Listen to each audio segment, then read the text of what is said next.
நம்மளுடைய இந்த அரசியல் பயணத்துல மிக மிக மிக முக்கியமான ஒரு காலகட்டத்தில் நாம் இருக்கிறோம். நான் ஏன் இதை இவ்வளவு அழுத்தமா சொல்றேன் அப்படின்னா,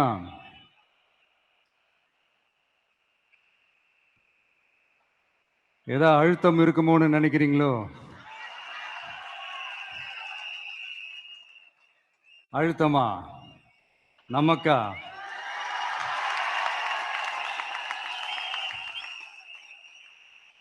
இந்த அழுத்தத்துக்கெல்லாம் அடங்கி போற ஆளா இந்த ஆளு? இந்த மூஞ்சா பார்த்தா அப்படியே தெரியுது உங்களுக்கு?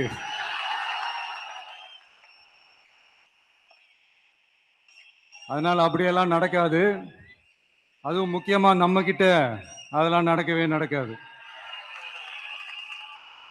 ஆனா அழுத்தம் இருக்குதான்னு கேட்டீங்கன்னா இருக்குது. அது நான் இல்லைன்னு சொல்ல வரல. நமக்கு இல்ல, மக்களுக்கு. தமிழ்நாட்டை இதுக்கு முன்னாடி ஆண்டவங்களும் சரி பாஜகவுக்கு அடிமையா தான் இருந்திருக்கிறாங்க. சோ அவங்கள நம்பியும் ஒரு பிரயோஜனமும் இல்ல. இப்ப ஆண்டுகிட்டு இருக்கிற இந்த திமுக அரசாச்சும் நமக்கு ஏதாவது செய்வாங்கன்னு பார்த்தா இவங்களும் அவங்கள மாதிரியே தான். இன்னும் சொல்ல போனா ஒரு படி மேல, இன்னும் மோசம். அவங்களாச்சும் நேரடியா சரண்டர் ஆகி இருப்பாங்க, இவங்க மறைமுகமா சரண்டர் ஆகி இருக்கிறாங்க. அவ்வளவுதான் வித்தியாசம். அதனால நீங்க பாத்தீங்கன்னா அவங்களோட அந்த வேஷம் கலைஞ்சிடக்கூடாதுன்றதுக்காக இந்த கலர் கலரா கவர்ச்சிகரமான இந்த அறிவிப்புகள்லாம் வெளியிடுறாங்க. நோட்டீஸ் பண்ணிருப்பீங்கன்னு நினைக்கிறேன்.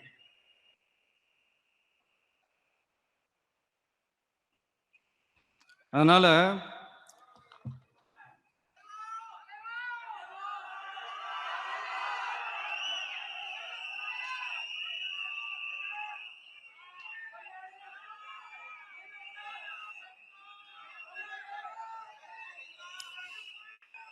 சோ இவங்க எல்லாரும் இப்படியே இருக்கிறாங்களே, நமக்காக உண்மையா உழைக்கிறதுக்கு யாராச்சும் வந்துட மாட்டாங்களா அப்படின்னு மக்கள் ஒரு விதமான அதை வெளியில சொல்ல முடியாத ஒரு அழுத்தத்தில் இருக்கிற நேரம் இது.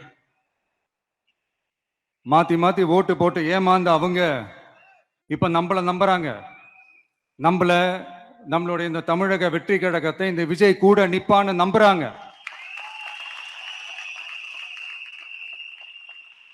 நம்மள நம்புறவங்களுக்காக நாம நம்பிக்கையோடு இருக்கணும்ல. அப்படின்னா இது முக்கியமான மிக மிக மிக காலகட்டம் தானே. அதனாலதான் அவ்வளவு அழுத்தமா நான் சொன்னேன். இந்த தேர்தல், இந்த கூட்டணி, இதெல்லாம் பத்தி நிறைய இந்த ஏசியங்கள் ஜோசியங்கள் எல்லாம் நடந்துகிட்டு இருக்கு இல்லையா?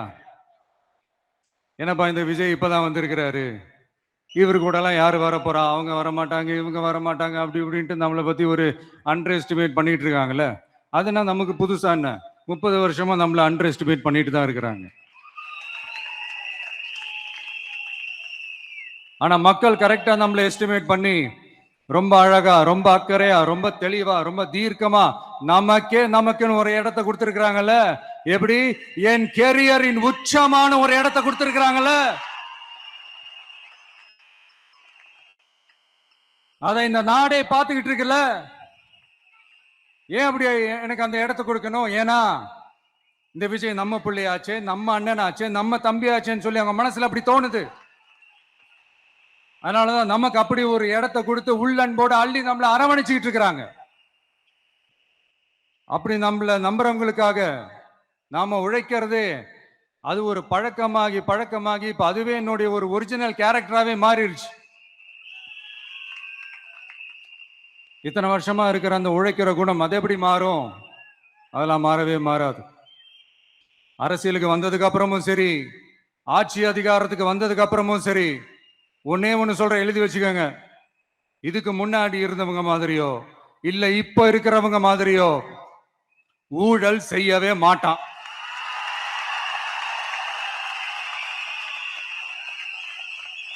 ஒரு பைசா தொட மாட்டான். எனக்கு அது அவசியமே இல்லை. புரிஞ்சுங்களா உங்களுக்கு?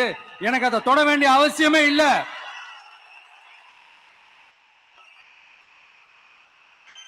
ஒரு துளி ஊழல் கரை கூட படியவே படியாது, படியவும் விட மாட்டான்.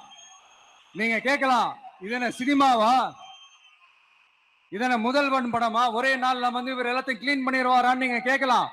ஓகே, பிராக்டிகலா அது பாசிபிள் இல்லதான், but it is a process, right? It is a process. இப்படி எதுக்குமே ஆசைப்படாத ஒருத்தன் அரசியலுக்கு வரான் அப்படின்னா, அவன் கண்ணு முன்னாடி ஏதாவது ஒரு தப்பு நடக்குது அப்படின்னா, அவன் கண்ணு முன்னாடி ஏதாவது இந்த மாதிரி ஒரு ஊழல் நடக்குது அப்படின்னா, அதை பார்த்துக்கிட்டு அவன் சும்மா இருப்பான்னு நினைக்கிறீங்க?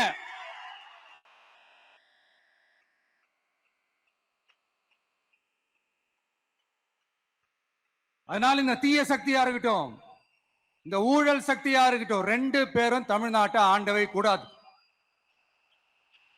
அப்படிப்பட்ட இந்த கட்சிகளை உண்மையா தில்லா எதிர்க்கிற அந்த கட்ஸும் கெத்தும் நம்ம கிட்ட மட்டும்தான் இருக்கு.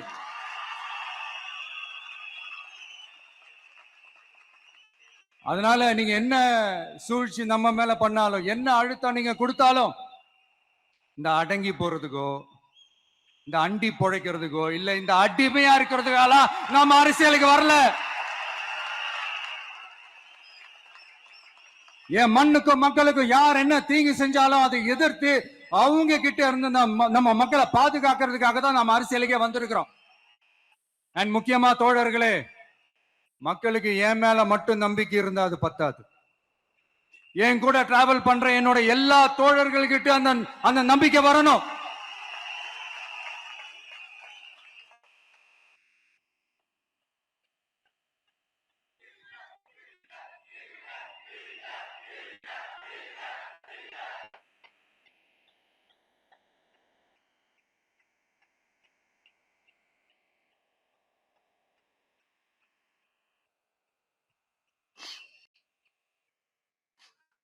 அந்த நம்பிக்கை இல்லைன்னு நான் சொல்ல வரல, இருக்குது. ஆனா அதை தொடர்ந்து இருக்கிற மாதிரி நீங்க எல்லாம் நடந்துக்கணும். தப்பு பண்ண யாரா இருந்தாலும் தப்பிக்கவே முடியாதுன்ற அந்த ஒரு பயம் இருக்கணும். எல்லாரும் உங்களை தான் கேட்கிறேன், எல்லாரும் உண்மையா உழைப்பீங்கல்ல?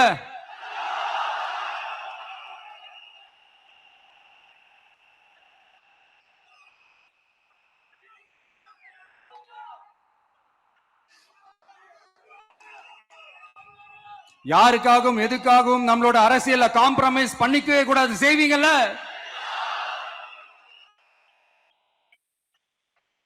அண்ட் தயவு செஞ்சு எல்லாரும் கொஞ்சம் ஒற்றுமையா இருந்து கொஞ்சம் ஒற்றுமையா இருந்து சேர்ந்து உழைச்சி ஜெயிப்பீங்கல்ல? சரி, நமக்காக நம்ம மக்கள் கண்டிப்பா ஓட்டு போட்டு ஜெயிக்க வைப்பாங்க, அதுல எந்த மாற்று கருத்துமே கிடையாது. அப்படி ஜெயிக்கிறதுக்காக நாம் என்ன செய்ய போறோம்? மக்களிடம்னு செல்னு அறிஞர் அண்ணா அவர்கள் சொன்னதை ரொம்ப டீப்பா சின்சியரா அடாப்ட் பண்றதோட மட்டும் இல்லாம நம்மளோட அரசியல்ல அதை செயல்படுத்தணும்.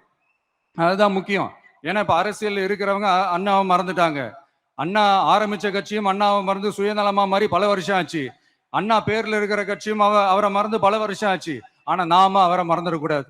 மக்கள் கிட்ட போகணும், மக்களோட மக்களாவே இருக்கணும், மக்களுக்காகவே இருக்கணும். அதுக்காக நாம என்ன செய்ய போறோம், என்னெல்லாம் செய்ய போறோம், அதுக்காக தான் இந்த மீட்டிங். ஆரம்பிக்கலாமா? இந்த ரெண்டு கட்சிகள், ஆண்ட கட்சியா இருக்கட்டும், இப்ப ஆள்ற கட்சியா இருக்கட்டும், அவங்கள பொறுத்த வரைக்கும் பூத்துனா என்ன தெரியும்ல? அவங்கள பொறுத்த வரைக்கும் பூத்துனா கள்ள ஓட்டு போடுற இடம். ஆனா நமக்கு, நம்ம டிவிகேவுக்கு அது ஒரு ஜனநாயக கூடம்.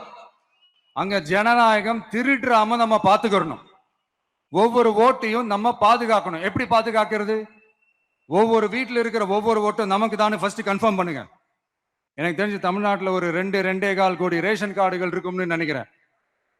அவங்க எல்லாரும் வேற வேற எந்தெந்த கட்சியில இருந்தாலும் கட்சி வேறுபாடு எல்லாத்தையும் தாண்டி இந்த விஜய் அவங்க வீட்டுல ஒருத்தனா வாழ்ந்துட்டு இருக்கான். அவங்க என்ன அவங்க குடும்பத்துல ஒருத்தனா பார்த்துக்கிட்டு இருக்கிறாங்க.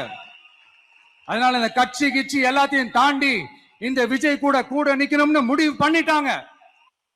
அதனால அப்படி முடிவு பண்ண அவங்கள பாதுகாப்பா பூத்துக்கு கூட்டிட்டு வாங்க. நம்மளோட இந்த விசில் சின்னத்துக்கு ஓட்டு போட வைங்க.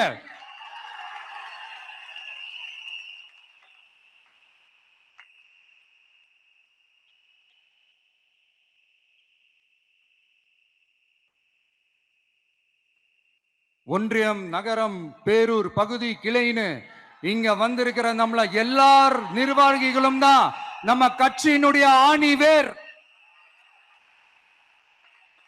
நீங்க எல்லாரும் சுதந்திரமா செயல்படணும், சுதந்திரமா செயல்பட விடணும்.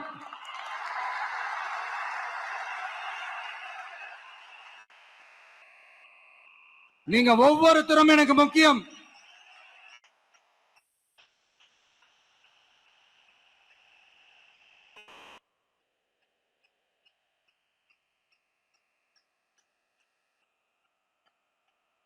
நீங்க தான் நம்மளுடைய இந்த பிஎல்ஏஸ் பூத் லெவல் ஏஜென்ட்ஸோட களத்துல நின்று வேலை பார்க்க போற ஃப்ரண்ட் லைன் வாரியர்ஸ். இப்ப நடக்க போறது வெறும் எலெக்ஷன் கிடையாது, இது ஒரு ஜனநாயக போர். இந்த டெமோக்ராட்டிக் பேட்டில லீட் பண்ண போற கமாண்டர்ஸ் நீங்க தான்.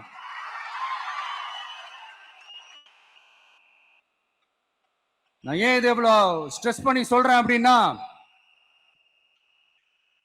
இந்த தீய சக்தி எப்படி இந்த தீய சக்தியோட தில்லு முள்ளு எல்லாம் உங்களுக்கே நல்லா தெரியும். முழிச்சிட்டு இருக்கும் போது முழியை தோண்டி எடுத்துட்டு போற கூட்டம். அதனால கொஞ்சம் ஜாக்கிரதையா இருக்கணும்.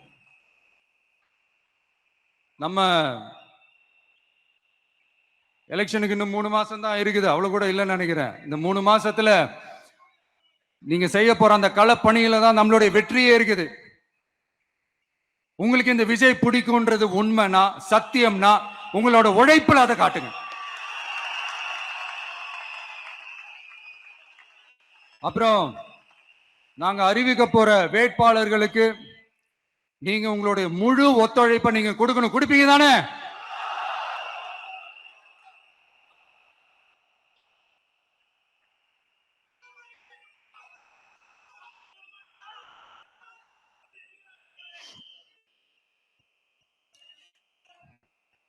உங்க எல்லாரையும் ஒரு எனர்ஜைஸ் பண்ற மாதிரி உண்மையா நடந்த ஒரு கதை ஒண்ணு சொல்றேன்.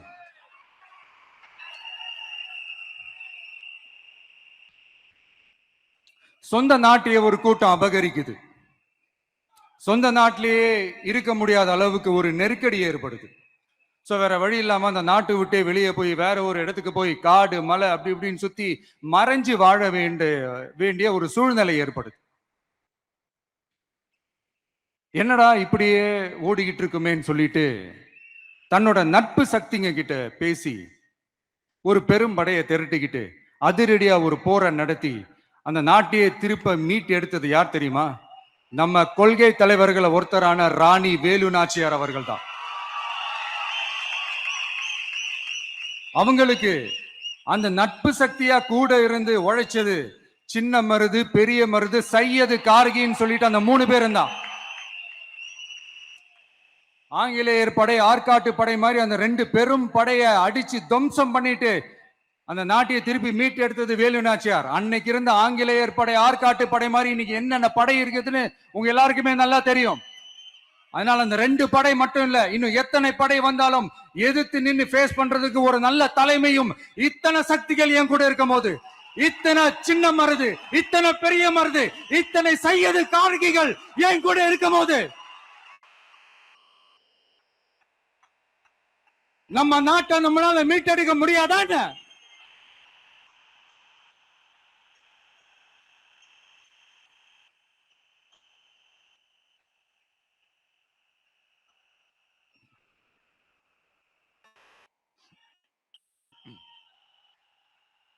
அதுவும் இந்த படை, நம்மளுடைய இந்த டிவிகே படை நட்பு சக்தி இருந்தாலும் இல்லைனாலும் தனியாவும் நின்று கெத்தா ஜெயிக்கிற அளவுக்கு ஒரு மிகப்பெரிய படை. அதுலயும் ரொம்ப முக்கியமா இன்னைக்கு இந்த கூட்டத்துக்கு வரலனாலும் நான் அந்த போர்ல நடந்த அந்த கதை மாதிரி கட்ஸான குயில்கள் நிறைந்த பெண்கள் படையும் நம்மளோட இருக்கிறாங்க. அந்த பெண்கள் படைய பார்த்துதான் அரசியல் அரங்கமே அதிர்ந்து போயிருக்குது. அதனால எல்லாரும் ஒரு நிமிஷம் எனக்காக எந்திரிச்சு நில்லுங்களேன் ப்ளீஸ். நான் சொல்றதை கொஞ்சம் ரிப்பீட் பண்ணுங்க. இந்த 2026 சட்டமன்ற தேர்தல்ல நாம எல்லாரும் உண்மையாக உழைப்போம், சத்தியமாக உழைப்போம், உறுதியாக உழைப்போம், ஒற்றுமையாக உழைப்போம். Thank you. Please sit down.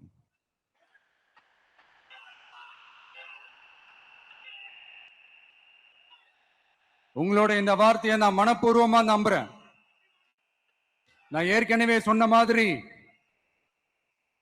இந்த வரப்போற தேர்தல் இதுவரைக்கும் தமிழ்நாடு பார்த்திராத ஒரு வித்தியாசமான தேர்தல். நம்மளுடைய படை வரிசையும் அப்படிதான், ஒரு பவர் பேக்ட் ஃபோர்ஸ். இவ்வளவு நாள் இதை நாம மட்டும்தான் சொல்லிக்கிட்டு இருந்தோம். இப்ப கொஞ்சம் கொஞ்சமா அதை வெளியில சொல்ல ஆரம்பிக்கிறாங்க. என்னடா இந்த விஜய் கூட இருக்கிற ஃபோர்ஸை பார்த்தா சாதாரண ஃபோர்ஸ் மாதிரி தெரியல, மிலிட்டரியோட பெரிய ஃபோர்ஸா இருக்குது, வரப்போற எலெக்ஷனை கணிக்கவே முடியல, அப்படி இப்படின்னு சில குரல்கள்லாம் கேட்க ஆரம்பிக்குது. கணிக்கவே முடியலன்னு அவங்க வேணா சொல்லலாம், ஆனா மக்கள் ஆல்ரெடி கணிச்சு முடிச்சுட்டாங்க. அவங்க மனசை நல்லா புரிஞ்சு வச்சிருக்கிற நமக்கு அது நல்லாவே தெரியும். அதனால இந்த எலெக்ஷன் ரிசல்ட்டுக்கு அப்புறம் இந்த தீய சக்தி கிட்ட இருந்தோம், இந்த ஊழல்வாத அடிமை சக்தி கிட்ட இருந்தோம், தமிழ்நாட்டை மீட்டுட்டோம்னு உறுதியா அறிவிப்போம். அதுல என்ன மாற்று கருத்து கிடையாது. அதனால என் நெஞ்சில் குடியிருக்கும் தோழர்களே, தோழிகளே, உங்களோட நான் இருக்கேன், நம்மளோட நம்ம மக்கள் இருக்கிறாங்க. இதுக்கு மேல என்ன வேணும்? கான்பிடண்டா இருங்க, நல்லதே நடக்கும், வெற்றி நிச்சயம். மீண்டும் சந்திக்கும் வரை நன்றி, வணக்கம்.